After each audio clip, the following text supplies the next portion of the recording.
दुपट्टा पहने हुए हैं। अभी बोलिए कि कोई भी पहन सकता है, वो कुछ भी बोल सकते हैं, तो ठीक है, मानिए जिसको मानना है, ठीक है। नमस्कार, जोहार, आप सभी का स्वागत है बीडी न्यूज लाइव नेटवर्क में। अभी हम लोग उपस्थित हैं प्रेस क्लब में, जहां पर कुसबा केस के बारे में हम लोग जानने आए हैं। वही केस जिसमें 13 साल की बच्ची का बर्बरता के साथ हत्या कर दी गई और यह हत्या उसकी मां द्वारा किया गया है।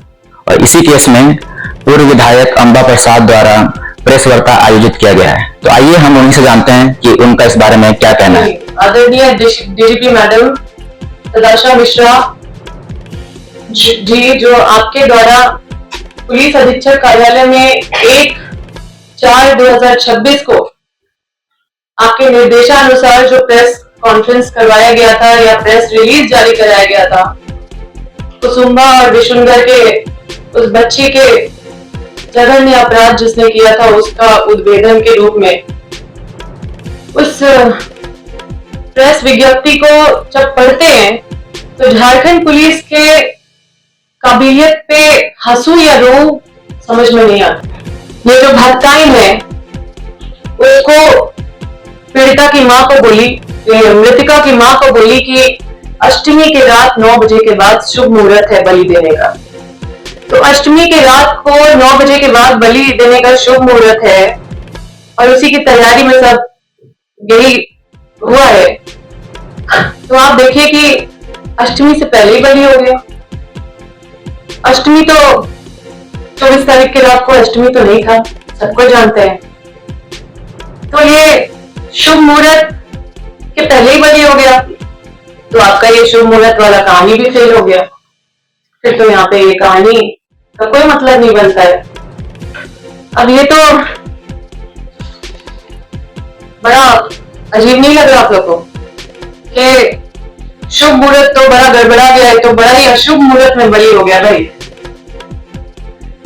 तो 24 तारीख के शाम को 7 बजे से लेकर 9:30 बजे के बीच में अचानक रश्मि देवी उसकी छोटी बेटी का हत्या कराने के लिए भीमराम के पास जाती है और बोलती है कि हमको इसका बलि चढ़ाना है, आप साथ चलिए।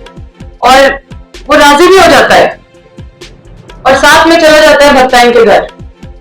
कहां से लाते हैं ऐसा वाहियात कहानी? कोई विश्वास करेगा जी ऐसा होता है? कभी सुने?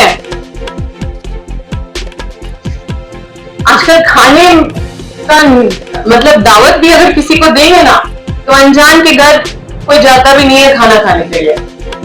और आप सोचिए कि भीमराम जैसा कोई करेगा, और भीमराम चला भी गया और चला गया भक्ताइन के घर। सिर्फ चला नहीं गया, वही गला घोट के मारा, वही गला घोट के मारता भी है। और उसके बाद पैरा 7 में लिखा हुआ है कि फिर पत्थर से भीमराम ने मृतिका का सर फोड़ दिया।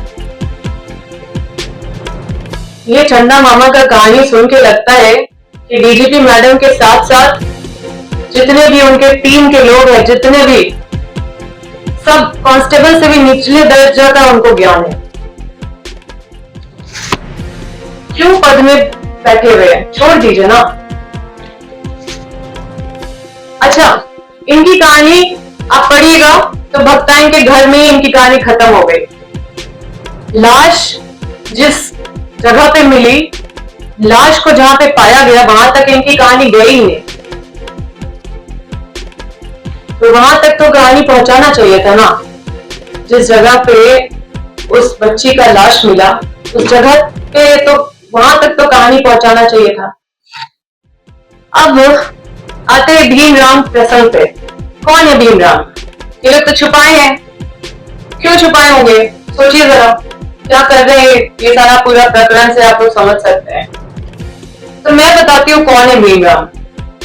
भीमराम उस पूरे क्षेत्र का उसका दबदबा है, वो बीजेपी का नेता है और उस एरिया का अध्यक्ष है।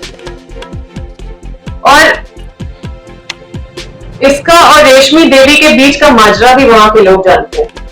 और भीमराम कौन है वो भी वहां के लोग जानते हैं। हमने तो परिचय नहीं दिया था